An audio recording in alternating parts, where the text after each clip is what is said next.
In the County of Kings, everyone goes hard. So when you go to a Nets game, do it right with an all-access membership. Get in on the Brooklyn Taste Program, free beer and wine pregame, and never pay a dime for food at concession stands. Go hard. It's the Brooklyn way. Call 718-NETS-TICKS or visit brooklynnets.com/all-access. This is the Stephen A. Smith Show podcast. I'm Stephen A. Cut the damn music. Good afternoon, ladies and gentlemen.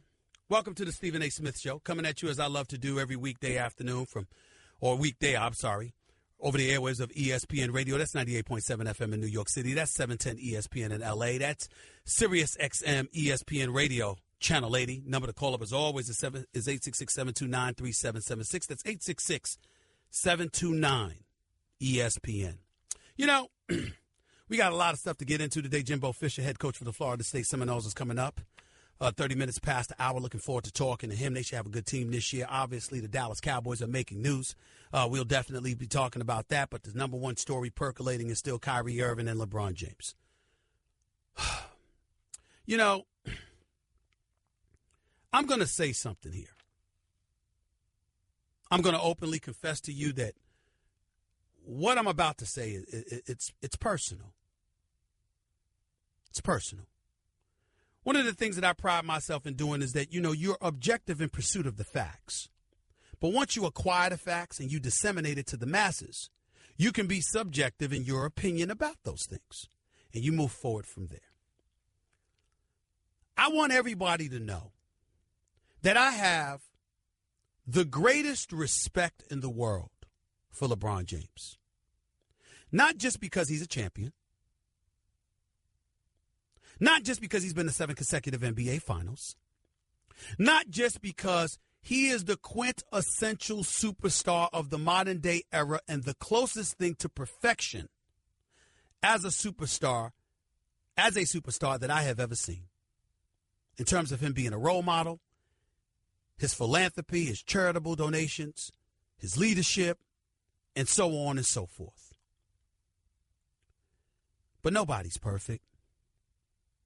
And sometimes LeBron James gets on my last nerves. And within the last couple of hours, he most certainly has. And I'll be the first to say to you, you better understand something. Ladies and gentlemen, it's not just applicable to me. It's applicable to the great Adrian Wojnarowski, Mark Stein, the Rick Bukers of the world, the David Aldridges of the world, the Mark Spears of the world, the Chris Broussards of the world, and so on and so forth. What I'm about to say is applicable to all of them. We never report everything we know. Contrary to what some of you out there would believe, we do exercise decorum and professionalism. And we do make a concerted effort to try to quell whatever biases may exist inside of us as human beings. But I got to tell y'all, there are some moments when a professional athlete literally tempts you to go nuclear on them. And I stand here before you today, right in that zone when it comes to LeBron James.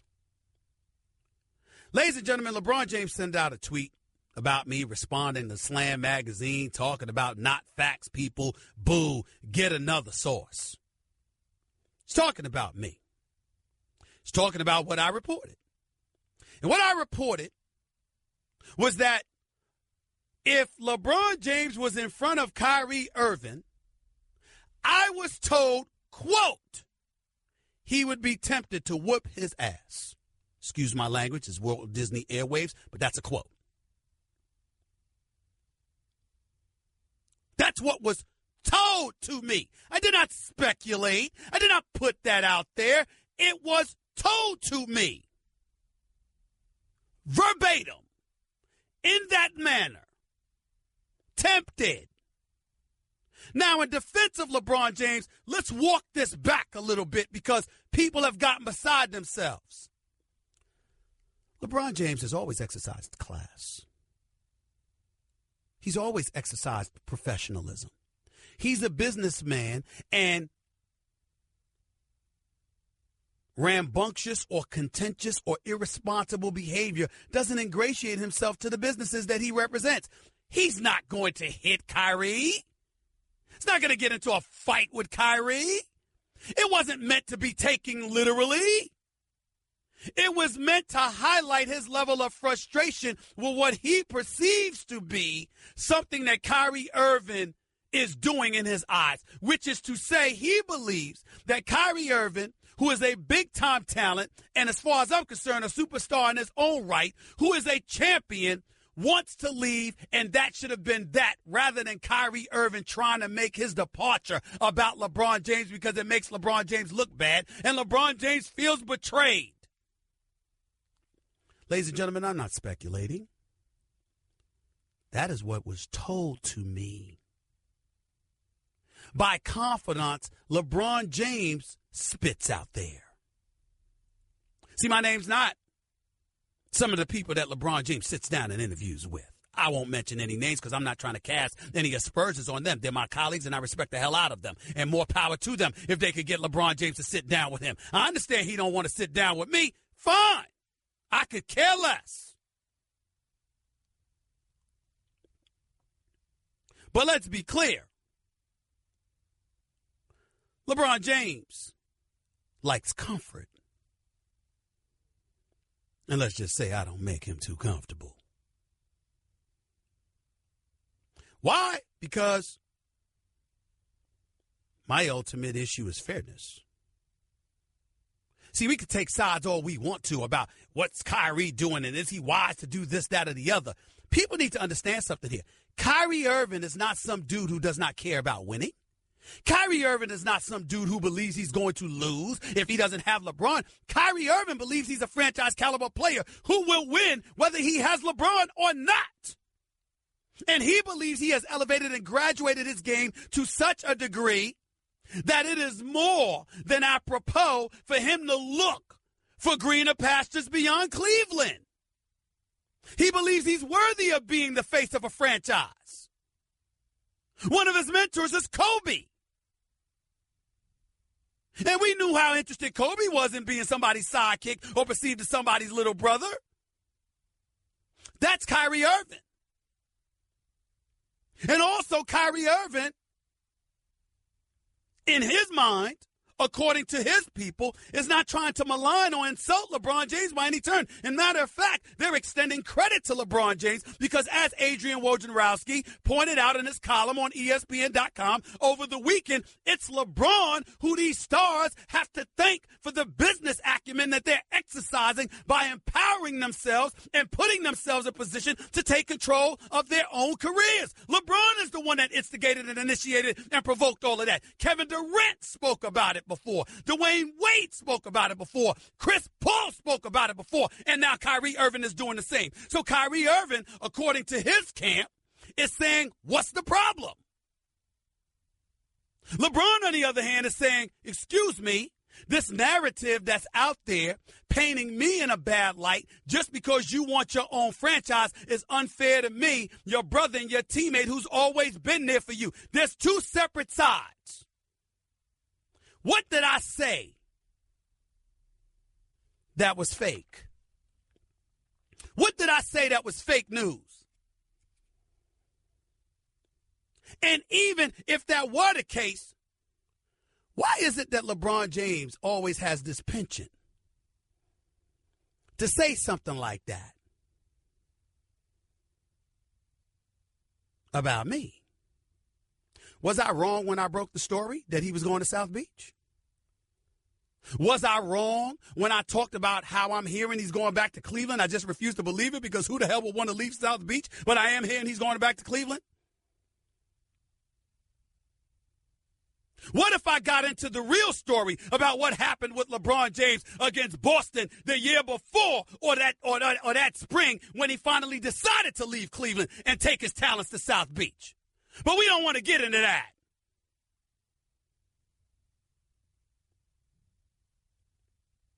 See, what makes LeBron look bad, the same LeBron that doesn't want to comment about Kyrie, the same LeBron that's in the offseason and didn't want to talk to the media, made sure to talk to Slam, didn't you? You made sure to take a shot at reporters, didn't you? on Twitter and Instagram.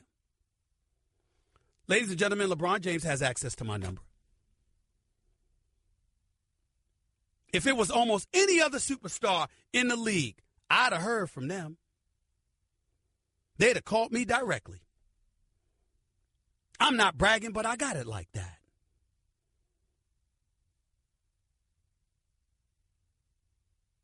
Two people. Two are different. LeBron James and a couple of years ago, KD. Let's get to LeBron James. For any negative quote that y'all want to point out about me, about LeBron James, I could point out 99 quotes that have come out of my mouth that have been nothing but positive about this man. About him, his family. He is a man. He is a player. He is a leader. He is a winner, etc. If LeBron James had a problem, it's because, ladies and gentlemen, he still hasn't gotten over me calling him out about Dallas.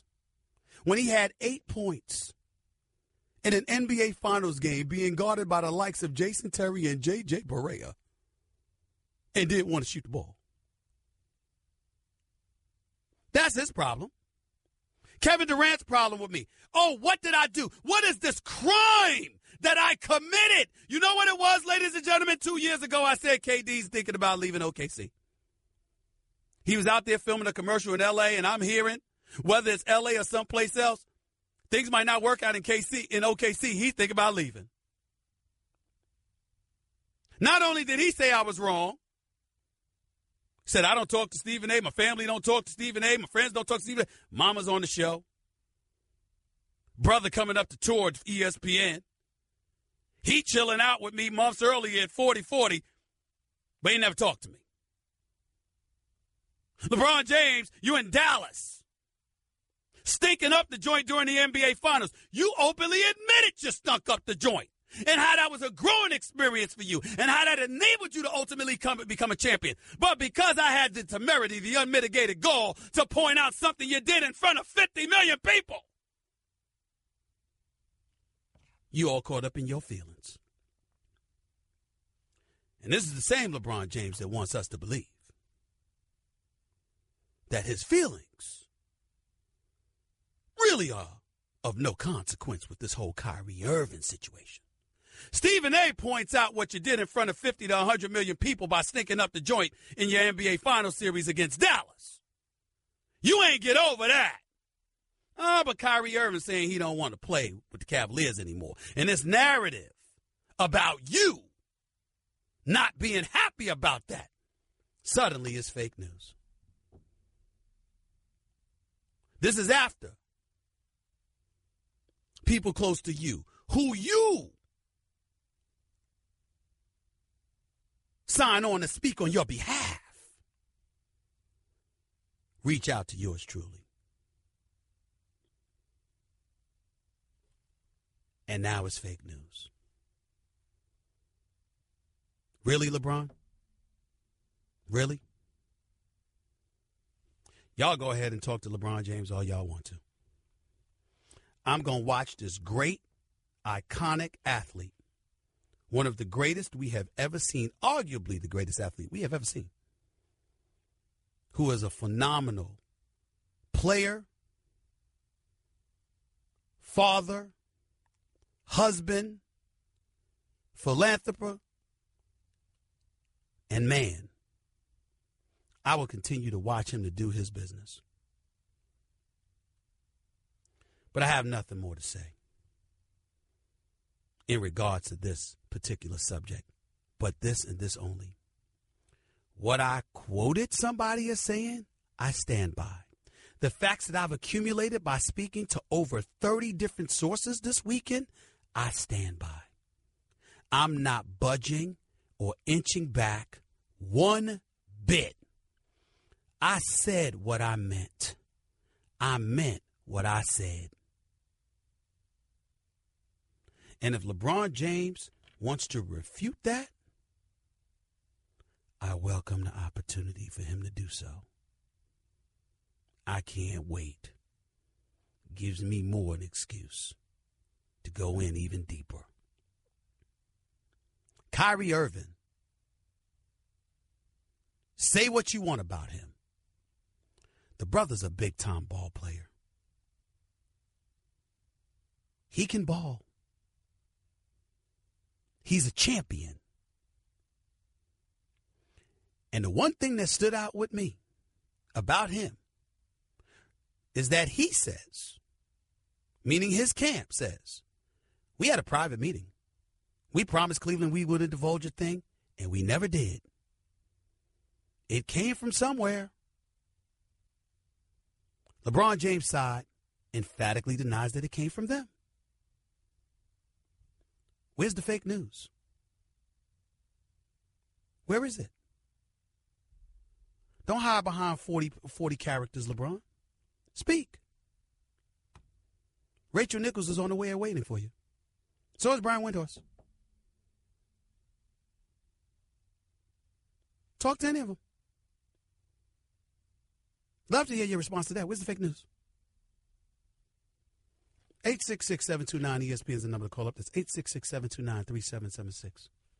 Jimbo Fisher up in 13 minutes, but not before I get back to you in a second. It's Stephen A. on ESPN Radio. You're listening to the Stephen A. Smith Show podcast. This is Stephen A. Smith here.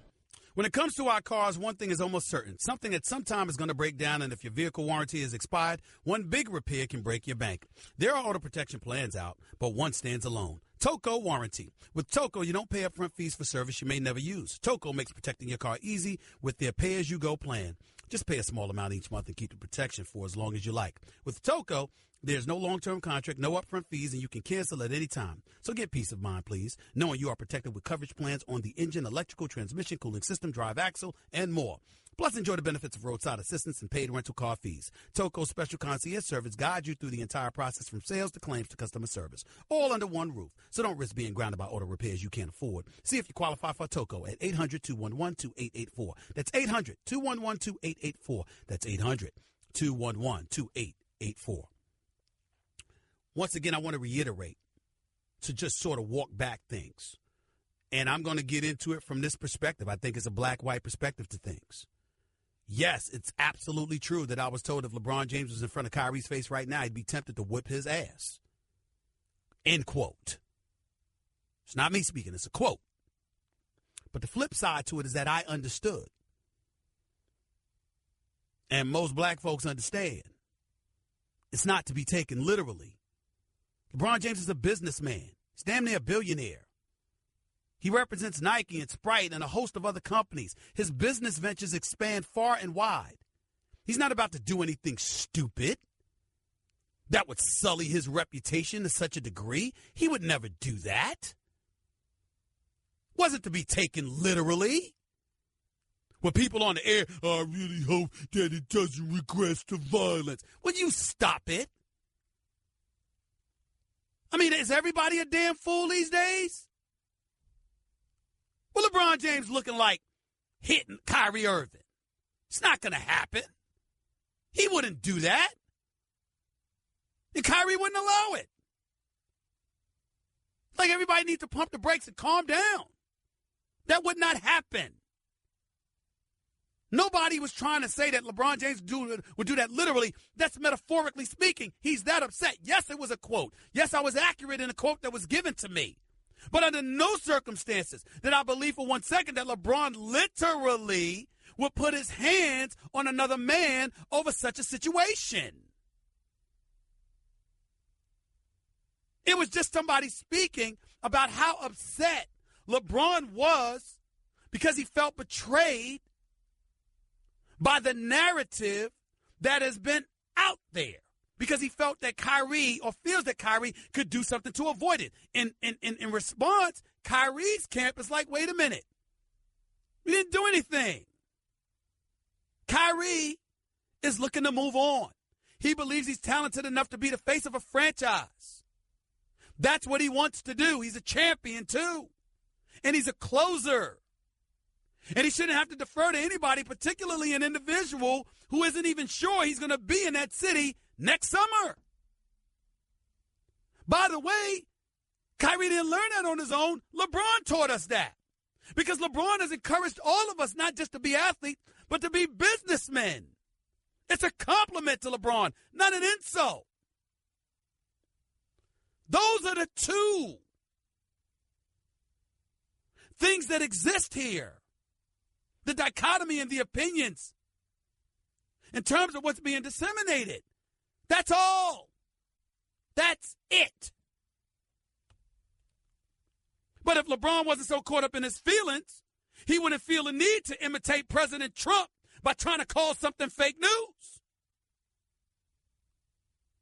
I'll tell you what's really fake. You playing 45 minutes and 43 seconds in Game 4 of an NBA Finals with the likes of J.J. Barea and Jason Terry on you 6 years ago, scoring just 8 points on 3 of 11 shooting, and still haven't gotten over the fact that you was called out about it. But I guess that's fake too, huh?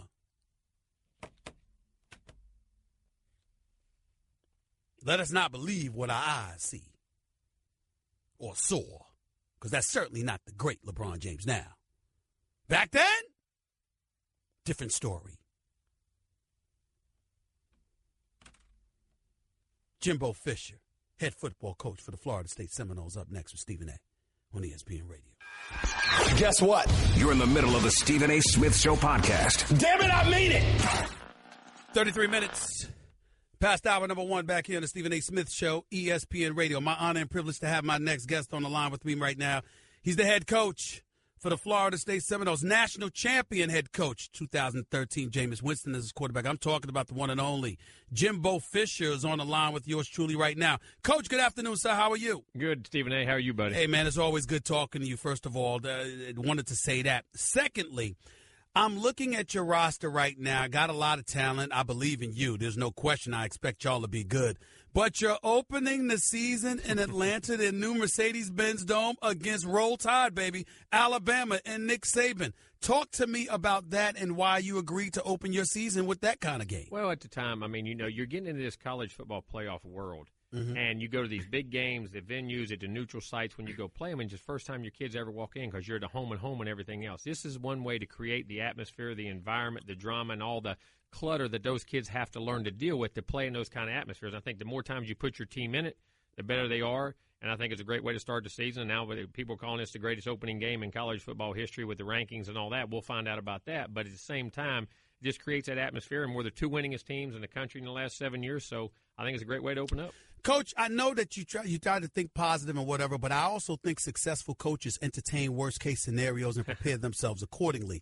And so I'm asking you this question with that thought process in mind. Mm-hmm. If you are going to have a loss on your schedule because of this new age that you say, the college football playoffs, are you one of those guys that believe if you're going to lose, the earlier you lose, the better? I don't think there's any doubt. I mean, I think they say that's not as true, but I do think that is a product of the way we vote, look at things, playoffs, whatever it may be. And it also gives you a great chance to find out about your football team early and really find out, because sometimes you have a false pretense about your team if you're having a lot of success and haven't played big teams. You find out early and you things you got to fix and work on.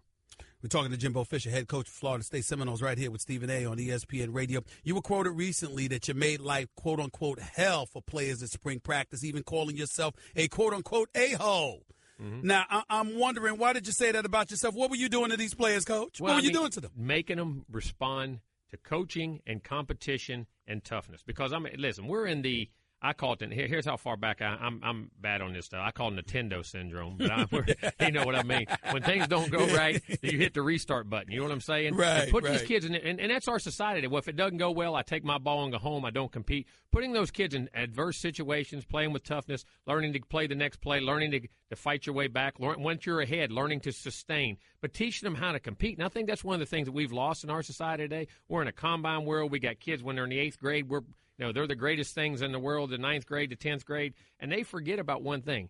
I mean, at the end of the day, when they put that ball in and they put it down, it's 0-0, whatever sport you're playing. Mm-hmm. And you got to earn it every day, and you got to learn to compete. Whether you're on the good days, it's great. But what are you doing on your bad days? How do you get out? Just like we saw Spieth win the British Open the other day. Yeah. He had 4 bogeys, and all of a sudden say, you know what, I need to get out. Nobody in history has ever done that.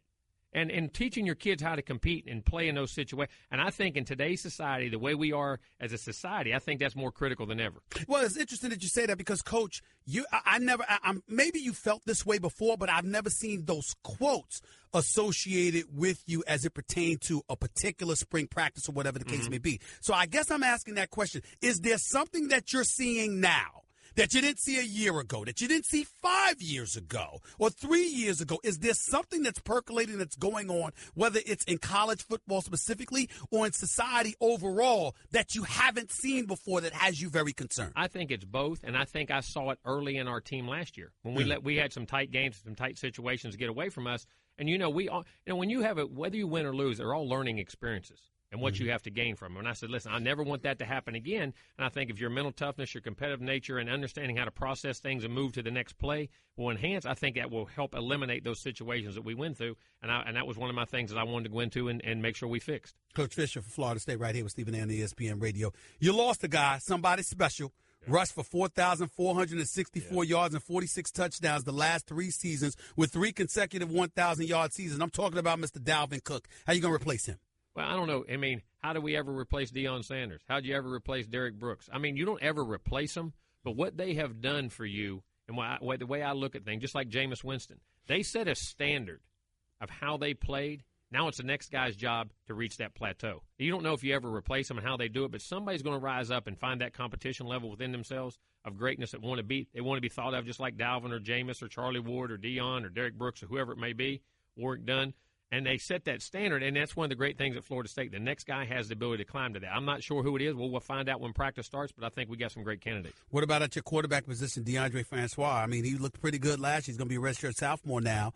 You got to retool that offensive line, obviously, after losing Roderick Johnson. But at the same time, I'm wondering, what's your belief in him? What have you seen in him? Who does he remind you of? He's very unique in his own way. And what I love about him, the toughness, the competitiveness. Listen, those guys know this guy's going to take bullets for us. He's going to stand in there, do what he has to do for us to win. And I think when your quarterback's tough, your team's tough. And here's the other thing. When they know this, the last-minute drives that he made last year, he had 5 of them to score within the last 2 minutes. And even not just your offense, how hard they're going to play, that defense. Say, you know what, guys? Let's go do whatever. We got to get that ball back.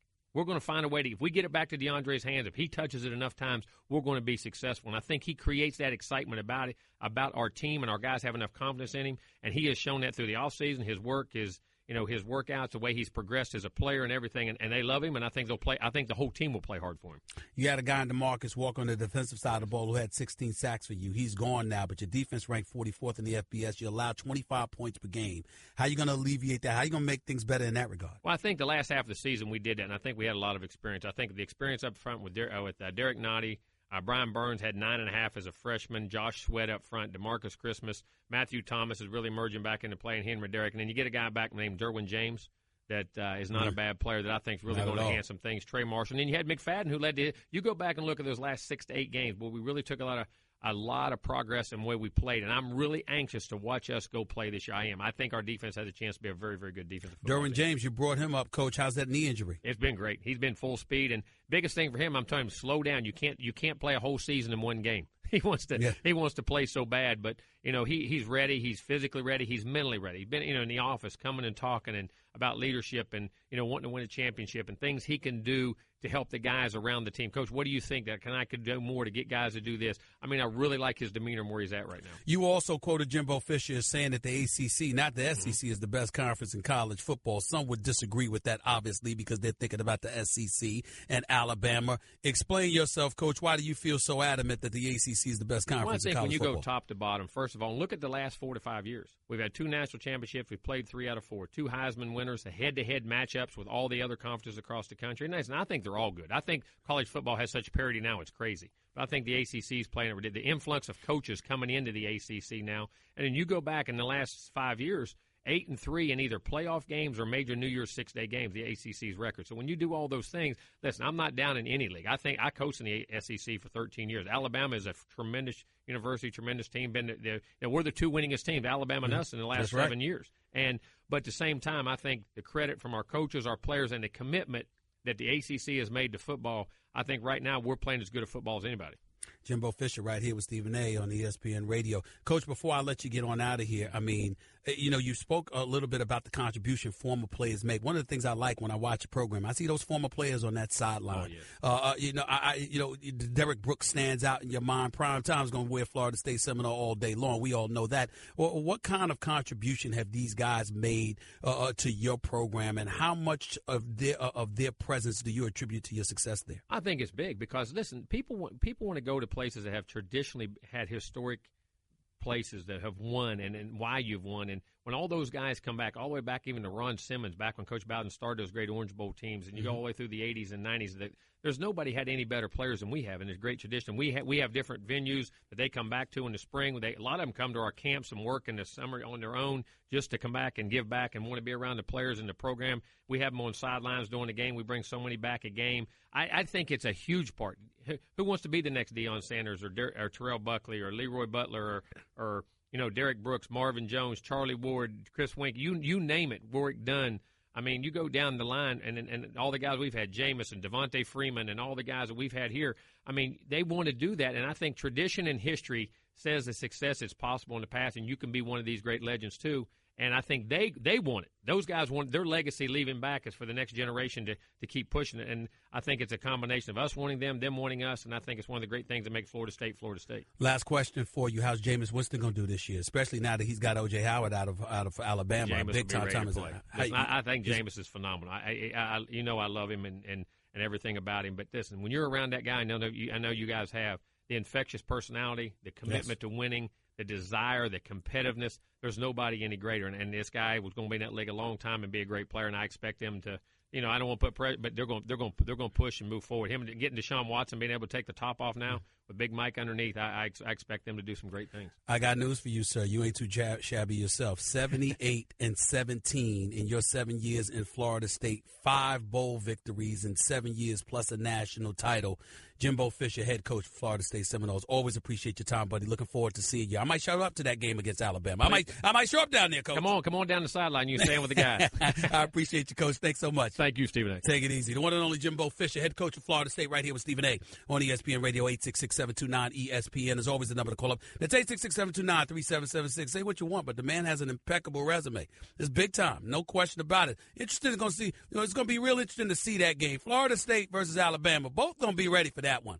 It's going to be interesting. But what I love about it is that as long as they both show up and play competitive enough, nobody gets blown out or annihilated, still and all, you might see them down the road. You just never know. More of the Stephen A. Smith Show on ESPN Radio in a minute.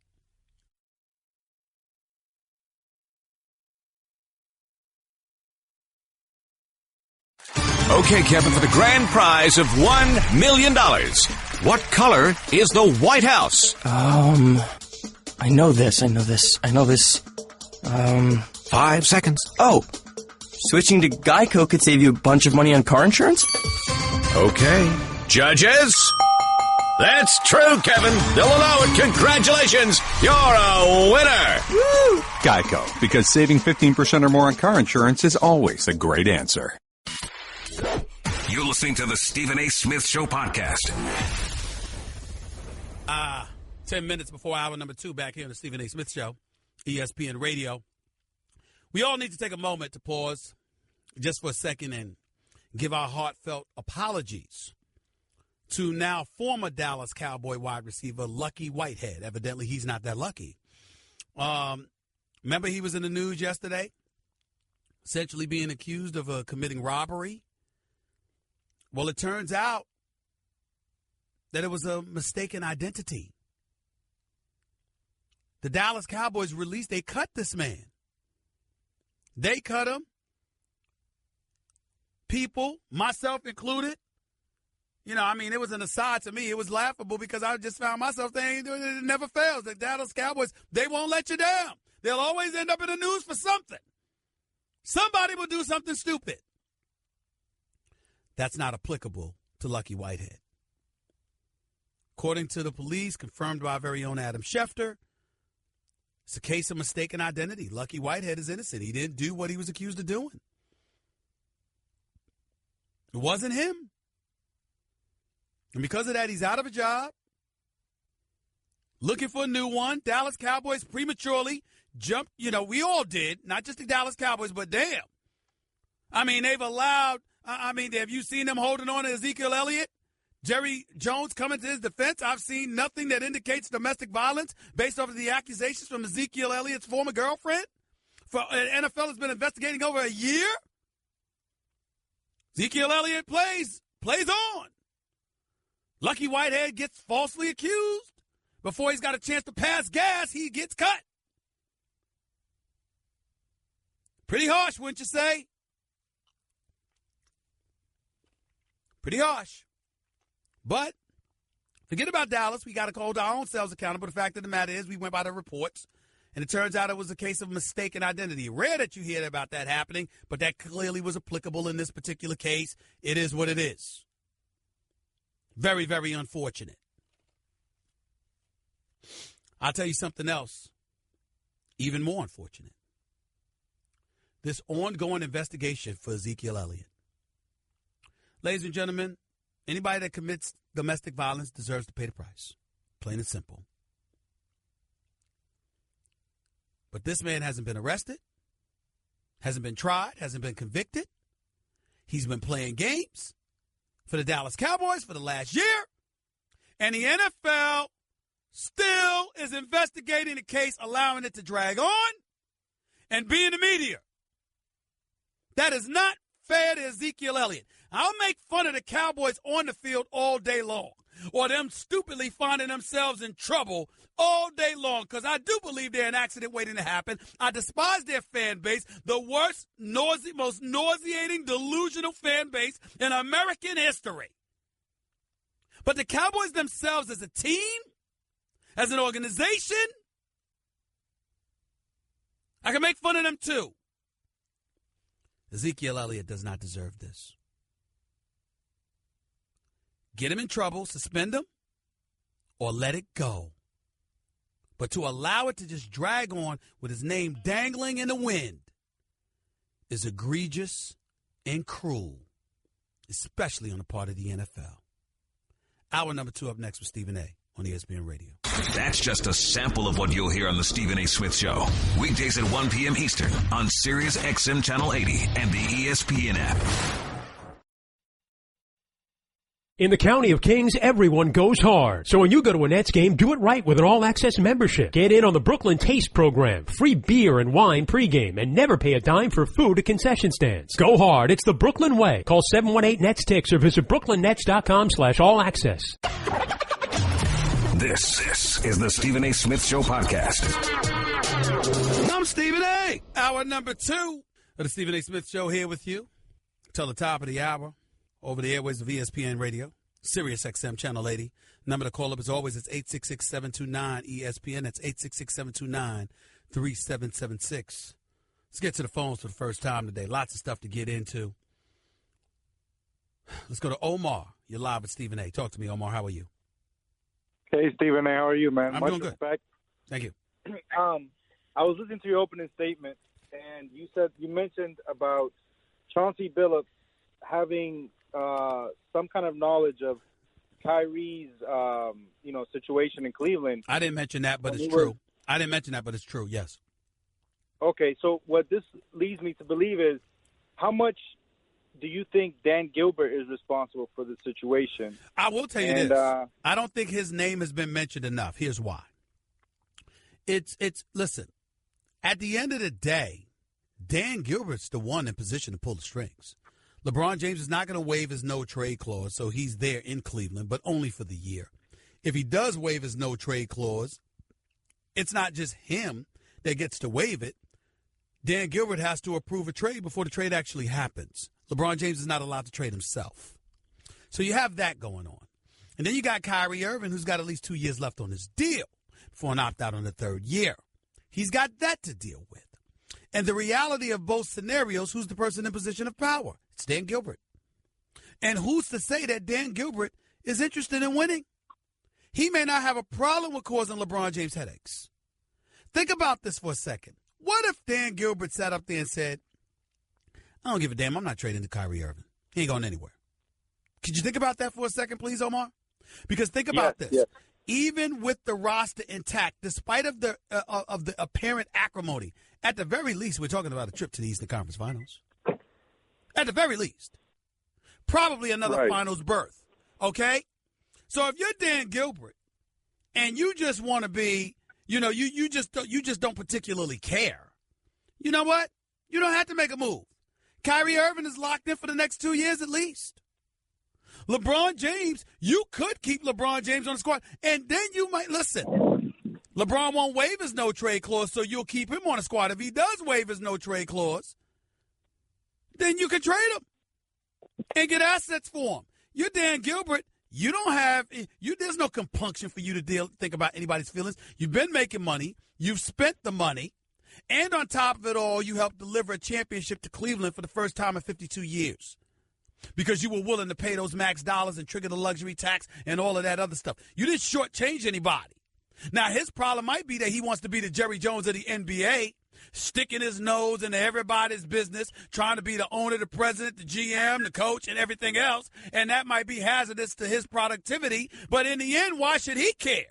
The championship has been delivered to the city of Cleveland. Dan Gilbert is chilling, which is more than we could say for James Dolan here in New York, or it's more than we could say for the Bus family here in L.A. due to their recent history.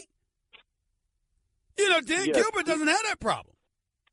Do you think his ego problems with LeBron may have gone in the way of him just sitting down with them? I mean, he doesn't have a GM. He has sat down with LeBron. He has talked to LeBron. They're on speaking terms, albeit for only business purposes. But in the end, if you're Dan Gilbert, why did you let David Griffin go less than 2 weeks before his contract expired when you knew he was on the phone negotiating a deal that was going to bring possibly Paul George and Carmelo Anthony to Cleveland? Why would you get in the way of that? And if you got in the way of that to hold on to Kyrie, why wouldn't you just take care of Kyrie instead of letting it leak out that he was a part of trade talks, thereby alienating him and ticking him off? Why would you do that? Then you got Kevin Love out there. Everybody knows that Denver was interested in him, that Phoenix wants him. I mean, why would you do all of that? These are the kind of things that Dan Gilbert's going to have to deal with. So knowing that and knowing that LeBron James would possibly leave, would likely leave, and that Kyrie Irving already officially wants out, if you're Dan Gilbert, what do? My attitude is go for it now. You either trade Kyrie Irving for a bunch of good parts that you could get to keep your team afloat even after he and LeBron depart, assuming that they do, or you go for it all this upcoming season. Because not only do you have a chance to get Carmelo because the Knicks desperately want Kyrie Irving and would give up anybody but Porzingis to get him, but you also have Phoenix willing to unload Eric Bledsoe for a second-round pick. So if you have the opportunity, if you're Cleveland, to keep most of your team intact while still getting Carmelo Anthony, holding on to Kevin Love, and adding Eric Bledsoe, especially now that Derrick Rose is committed for 1 year, you're still in a position, even without Kyrie, to go for it. Why not do that? There's a lot of offensive power there to go against Golden State. I think you're right. That's why you look at it. Appreciate the call, Omar. Thank you. Jerry, you're live with Stephen A. Talk to me. So I was just wondering, do you think that Phoenix has a chance to get Kyrie without giving up Josh Jackson? Phoenix? Yeah. I don't know about that one, man. I mean, what do they have? I don't know. If you're Phoenix, what do you really have? That's the question. Sure, we can get Chandler, maybe Warren, maybe Stephen Dudley in there, and maybe Miami's first-round pick. I don't know. I really don't know the answer to that question right now. I couldn't say definitively. You have the 4 teams in Minnesota, New York, Miami, and San Antonio on Kyrie Irving's wish list. But you also have an owner in Dan Gilbert who's under no obligations whatsoever to appease Kyrie Irving. He's locked in for at least the next 2 years. If he wants to leave you, why shouldn't you make sure you get something in return for his services? You're right, yeah. I can see that. And if you're Phoenix, I mean, how much do you truly have to offer? I mean, it's worth something considering because when you think about Phoenix, you got to take everything into consideration, man. You can't just assume that they have enough for you. They're committed to about $79.8 million payroll-wise. You've got Eric Bledsoe making $14.5 million this year. And I think he's got like a player option or something for the next year. All right? Do you really want Brandon Knight? No. Tyson Chandler, really? Jared Dudley. Who's Alan Williams? I like Josh Jackson a lot. Let's see what he does.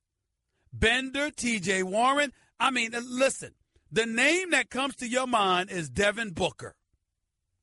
But if you're Phoenix, why would you give up Booker? You'd want him with somebody like Kyrie.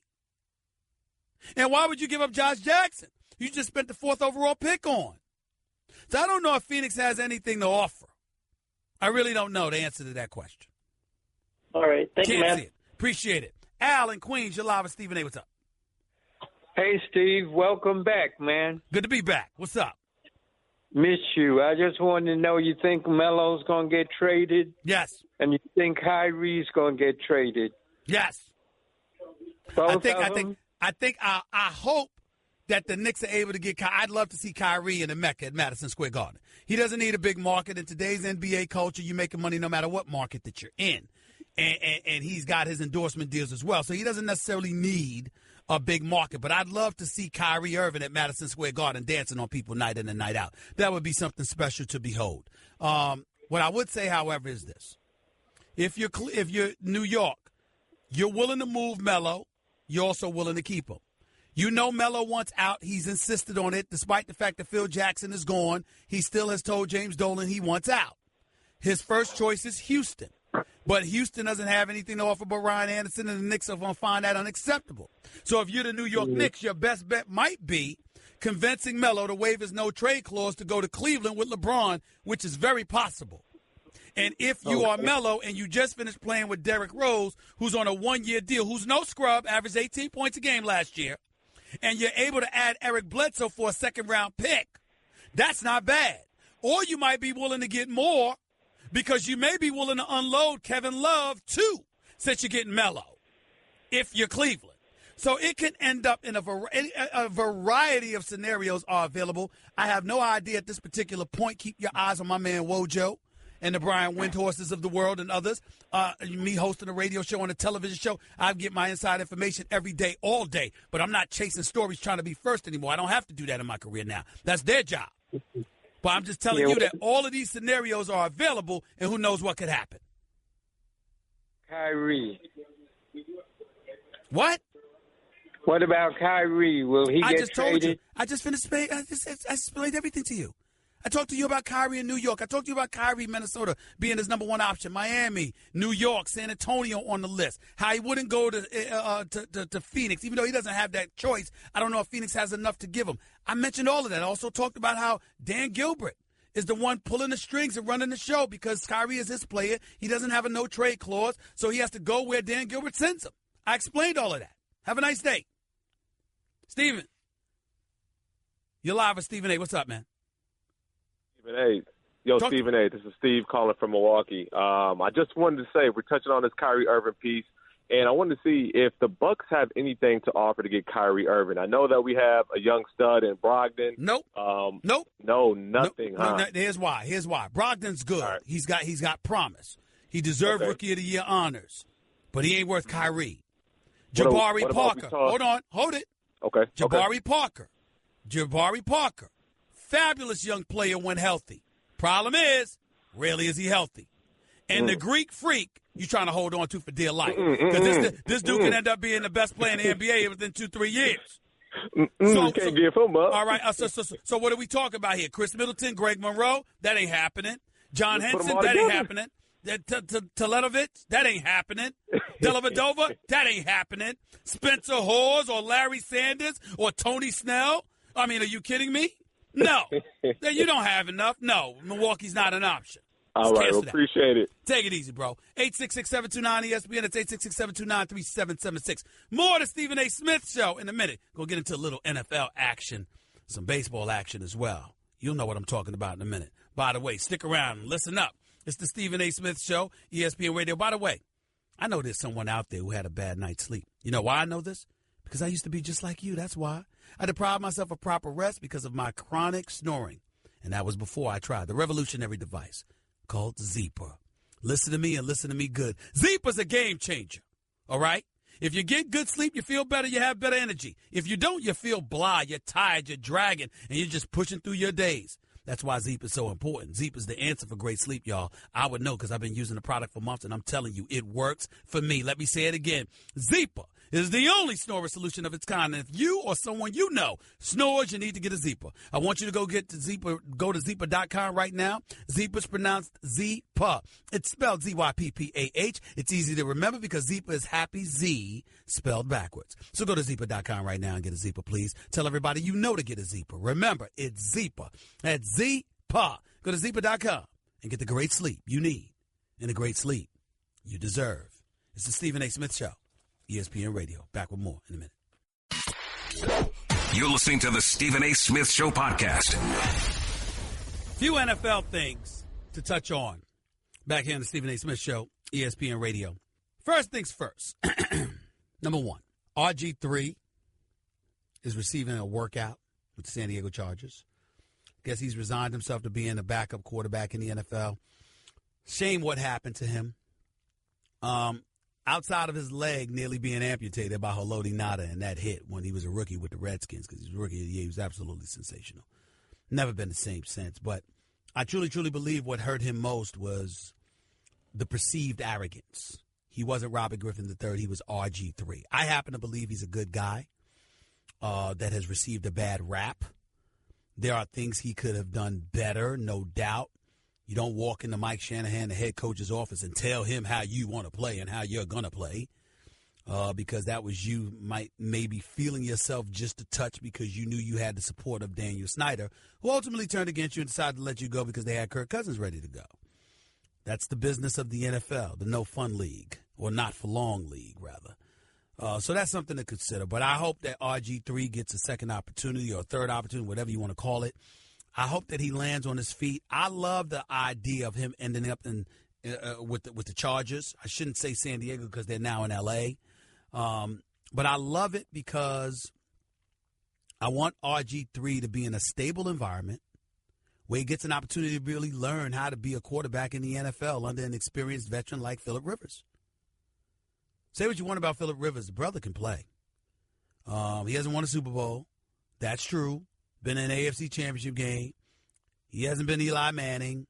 But Phillip Rivers has been big time for the most part. And the losses by the San Diego Chargers have not necessarily been his fault, who are now the Los Angeles Chargers.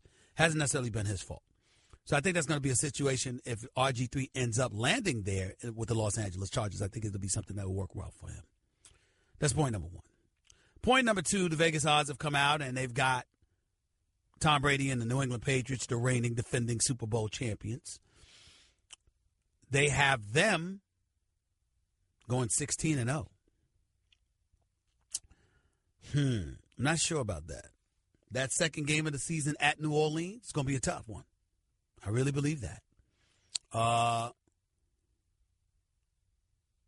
Going at Tampa Bay on October 5th, I think that's going to be a tough one. I don't think Carolina, even though it's at Gillette Stadium October 1st, I don't think that'll be a pushover. I think the Carolina Panthers are going to have a better year this year. The Jets are a joke. We know that. My condolences to Todd Bowles. I think, it's just not a good situation for a head coach to be in. Cleaning house, don't even have a quarterback yet. It's ridiculous. Okay? The Atlanta Falcons at Gillette Stadium. They could win that Sunday night game. That's a Sunday night game. They can win that game. Atlanta can win that game on October 22nd. I absolutely positively believe that. So that's something that's worth pointing out. Okay? So we got that going on. All right? You're at Denver Sunday, November 12th. You can lose that game. That's another Sunday night game. I can see New England losing that game. You're at Oakland the following week. New England's not going 16-0. They're losing one of those games. Now, that game against Oakland is in Mexico City. Got to be careful. The water you drink and all of that other stuff. The stuff that they've said about there, And I'm not decrying or denigrating the city of Mexico City or anything like that. But folks talk about the stadium there is cool, but the surrounding areas, you think poverty exists in America. My God. That's what they say. I've never been there. Don't know. But Denver and Oakland back to back? I can see New England losing one of those games. Is Miami the following week? or a game at Buffalo the following week, or a road game at Miami and Pittsburgh after that. I mean, my God. Denver, Oakland, Miami, Buffalo, Miami, and Pittsburgh. You trying to tell me this New England's going to win all 6? No. They ain't going 16-0. 14-2, 13-3, probably. Likely. 16-0? No. I'm not buying it. Not at all. Interesting seeing Tampa Bay, though. I want to see Deshaun Jackson, okay, with Jameis Winston throwing him the football, with Doug Martin in that backfield, and then after that with O.J. Howard at the tight end spot. I want to see Jameis Winston and the Tampa Bay Buccaneers this year. I think they could be sleepers. I really do. It'll be interesting to see what happens with that. Last but not least, so I'm driving the other day, and I almost had to pull off at the side of the road because I saw that some dude named Dan Orlovsky had been picked up at the quarterback spot by the Los Angeles Rams, if I remember correctly. Ladies and gentlemen, how does Colin Kaepernick still not have a job? Now, ladies and gentlemen, I've been hard because even though I supported his right to do what he did in terms of refusing to stand for the national anthem, and even though I knew there would be repercussions for those actions, it was still his right to do it as an American citizen, and that's something that we have to applaud and we have to recognize.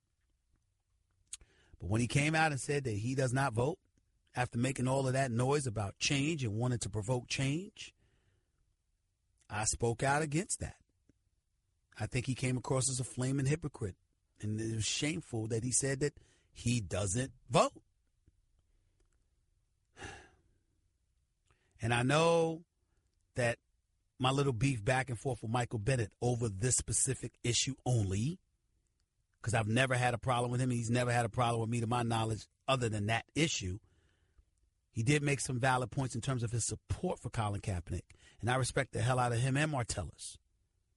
Not just the kind of football players they are, but the kind of conscientious men that they are. And I got genuine love for both of them, even though Michael Bennett and I disagreed about the voting issue with Colin Kaepernick. And again, we didn't vote. We didn't disagree because he agrees that Colin Kaepernick should vote too. It's just a misunderstanding. But I got tremendous respect for both of them. But I got to tell you, I'm siding with Michael Bennett even more now. How in God's name does Colin Kaepernick not have a job when you consider the names that have been picked ahead of him? Ladies and gentlemen, the trickiest part about all of this is usually I would hesitate to have a position on it because I see both sides. Like, I understand that an owner has an obligation to cater to patrons. And if patrons are so adamant against this individual for whatever reason, they may not patronize your product, which means your bottom line is impacted. And then you're asking yourself if Colin Kaepernick is worth that impact, and an owner has a right to say, no, he's not. But the flip side to it is that, what has he really done? He didn't kneel for the national anthem. He ultimately announced he would be standing up for the national anthem in the future. He didn't get arrested. He didn't get in trouble. He didn't compromise anybody's bottom line. And by the way, he can still play better than most. How does Colin Kaepernick not have a job? When you come out and Dan Orlovsky is a quarterback for an NFL team before Colin Kaepernick, you have officially proven that Roger Goodell and John Harbaugh and all of those guys were either lying through their teeth or they have their head in the sand if they don't believe he's being blackballed, because he clearly is being blackballed. There is no doubt That ship has sailed. I mean, what are we going to hear next? That Jay Cutler's landed with somebody? And his fat Jabba the Hutt self don't even want to play?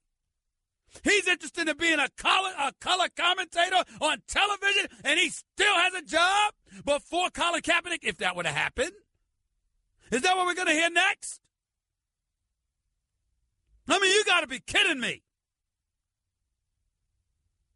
Now, I'm no fan of Colin Kaepernick's actions, nor am I a fan of his hypocritical position in terms of not voting. But then, he's going to come out and talk about he wants to promote change and all this other stuff. So you want to promote change, but you don't want to use the number one tool to provoke change that we have in America as citizens.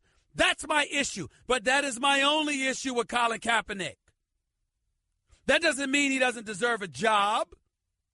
It doesn't mean that he deserves to have his talents ignored. And more importantly, if you are the National Football League, you should be incredibly concerned.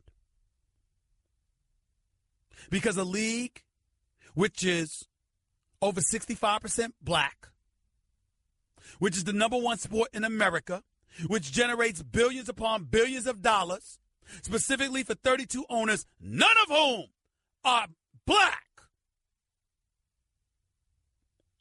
And you turn around and you don't address this issue, you're begging for trouble. Because what you're reminding minorities, specifically African Americans of in this country, is that we want you to be seen, not heard. We just want you to shut up and play. We don't want to hear about your voices and your feelings and your concerns. That's what you're saying by allowing this to continue to happen to Colin Kaepernick. You better do something, NFL. You better do something, NFLPA. Otherwise, times might get incredibly uncomfortable for you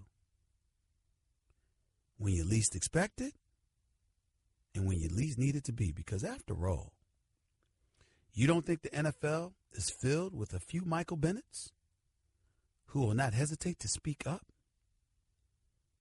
on behalf of this, man? I am no fan of how hypocritical Colin Kaepernick came across because of his unwillingness to vote. I'll say it again. But he don't deserve this. He don't deserve to be unemployed while some dude named Dan Orlovsky is a backup quarterback in the NFL. That's a problem. Fix it. Soon. More of the Stephen A. Smith Show on ESPN Radio in a minute. Guess what? You're in the middle of the Stephen A. Smith Show podcast. Damn it, I mean it! Oh, I like that beat. I got to change. Going to change the music. We're going to start off the show, each hour of the show with some new music next week. We're going to do that. Man, my man Nuno puts that. I like this beat too, Nuno. Keep that on your file because I like this. You know? RV in New Jersey. You're live with Stephen A. on ESPN Radio. What's up? How you doing, Stephen? Talk to me, man. What was your boy Max Kellerman's reaction about the Pacquiao and Horn fight? What did you say? What was your boy Max Kellerman's reaction on the Pacquiao and I don't Horn recall. fight? Who cares? You call him the Stephen A. Smith Show. Call Max and ask him. I'm here to talk about me. What's up? Goodbye. Have a nice day. Michael in Woodbridge, you're live with Stephen A. What's up? What's going on, Stephen A? What's going on, Michael? How are you, man? It's a privilege to ask you a question, so here we go. I appreciate it. Go ahead. With the beginning of the NFL training camp starting, what do you think your three top teams are going to be watched the most coming out of these training camps? Hold on. What are you asking me? Going to be watched the most, or who should I watch out for the most? You're right, correct. Who should you watch out for the most? Correct. Well, listen. We all know that New England's the favorites. Okay, we all get that. I think we have to watch Atlanta because Atlanta should easily have been the Super Bowl champions this year. They didn't get that done, okay? So we got to pay attention to Atlanta. I think Pittsburgh, with the return of Martavis Bryant, is formidable. Just in terms of sizzle, I got to look at the Oakland Raiders because beast mode is in the house. Marshawn Lynch is back up there. I got to pay attention to that. And everybody wants to bring out the Cowboys or whatever the case may be. But Seattle and Carolina are on my mind. And Tampa.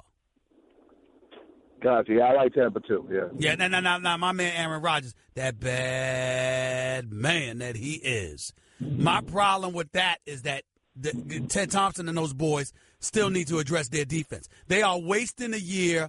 They are wasting away the prime years of the most talented quarterback in NFL history. That is Aaron Rodgers.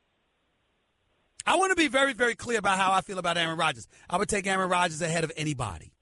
Any quarterback that has ever played in the history of the National Football League, you can pick the team, you could pick the conference, the division, you could do whatever you want to do. There is not a single quarterback, despite Tom Brady's rings, despite Joe Montana's rings, despite Dan Marino's greatness, despite John Elway's greatness, despite Terry Bradshaw's 4 championship rings, despite the greatness of Roger Staubach, or the 4 Super Bowl appearances of Fran Tarkenton, or the 4 Super Bowl appearances of Jim Kelly, there is no quarterback in NFL history that I would ever pick over Aaron Rodgers. Ever. That's how I feel about him. Aaron Rodgers is the greatest talent that I have ever seen play quarterback in NFL history. He is by far the most complete package at the NFL quarterback position I have ever laid my eyes on in my 49 years on this earth. That's how adamant I am about that. But he can't play defense for the Packers. They have to give him some help. Gavin in Staten Island, you're live with Stephen A. What's up? Hey, Steve. Thanks a lot for taking my call. I just wanted to comment on 2 things. One, the Kyrie situation. I think that this trade is most important for the Cleveland Cavaliers. And I say this because you're definitely not going to get rid of Kevin Love for Carmelo straight up. That's a robbery. However, you can get Eric Bledsoe and Melo for not giving away that much. And if you're going to entice LeBron at all to not dip to L.A., you're going to need to win something this year. And I think your best opportunity of that is getting Eric Bledsoe and Carmelo. That being said, the Knicks obviously would love to see Kyrie. Pick and pop player, him and KP would be dominant. Now, secondly, I think that the Super Bowl Vegas odds to win are laughable. Because I'm a Giants fan, and I think the Giants are low-key the team to beat outside of the Raiders this year. History shows that the Patriots aren't going to get it done against Eli Manning in the big game, and that makes me comfortable as hell sitting here. Thanks a lot for taking my call. I appreciate it, man. Great call. Great call. Great points in your part, man. Thank you so much. Let's go to Brandon. You're live with Stephen A. on ESPN Radio. What's up, Brandon?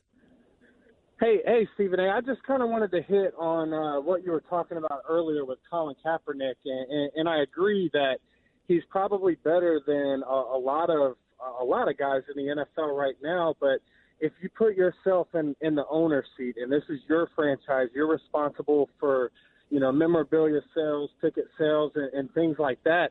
I think that playing in the NFL it's a privilege. It's not a right. And I think he just rubbed a lot of people the wrong way.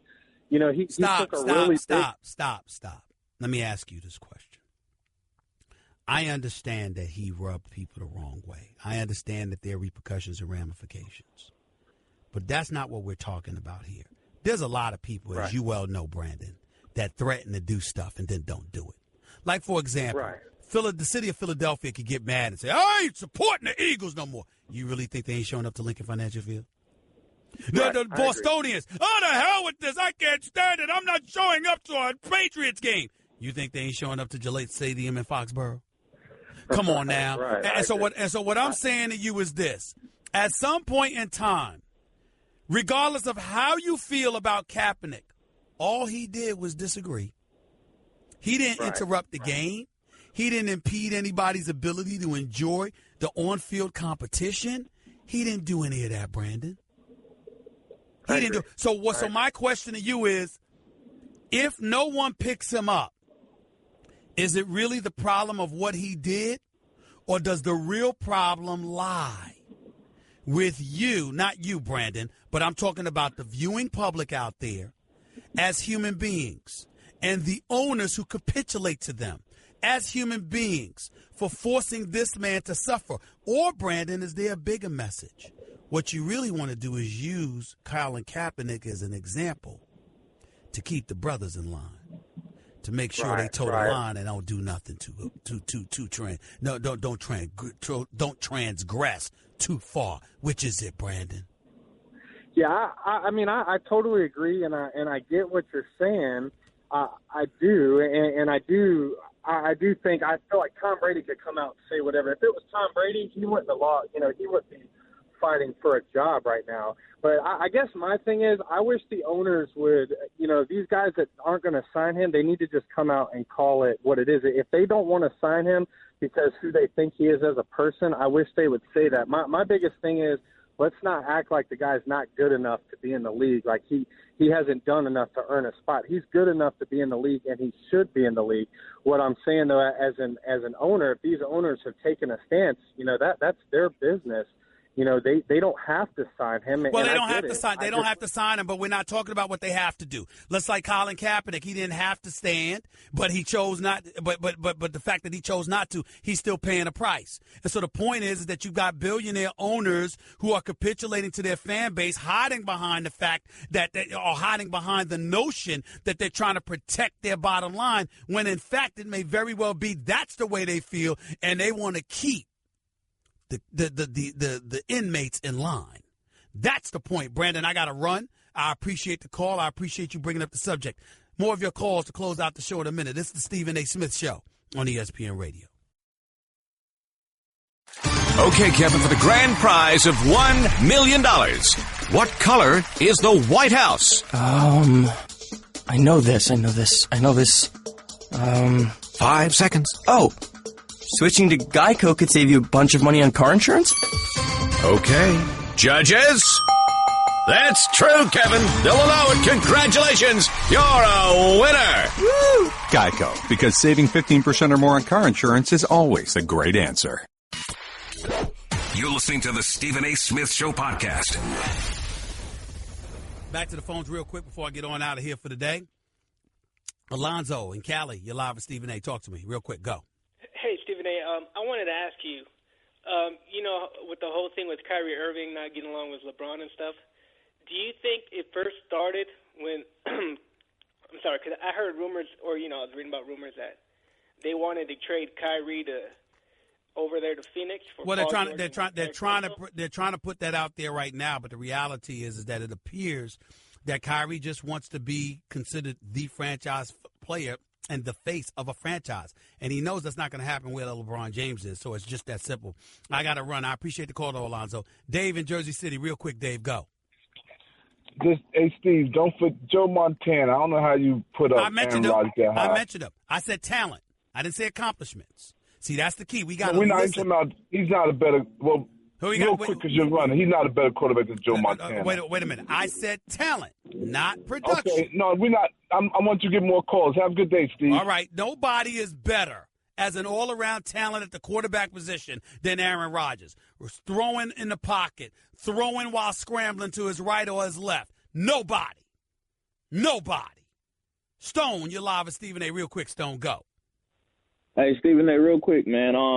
I know, Miami is on Kyrie's list, but do you see Pat Riley possibly putting something together with maybe Gordon Dragic and maybe Winslow with a draft pick or something to get Kyrie and maybe pay back for LeBron? I can see him trying. I cannot see that being enough over what somebody like the New York Knicks could offer and a host of other teams who might try to ingratiate themselves into the talks. It does not matter that Kyrie Irving has a list of 4 teams that he's willing to go to.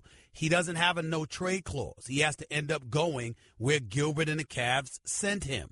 And I don't know if they'll do that. It remains to be seen. To me, if I'm the Knicks, I'm trying to put together a package involving Melo. All right? I ain't going to bring up L.A. because they got Lonzo Ball. Talk to y'all in 22 hours from now. Stephen A. Smith signing off until then. Peace and love. That's just a sample of what you'll hear on the Stephen A. Smith Show. Weekdays at 1 p.m. Eastern on Sirius XM Channel 80 and the ESPN app.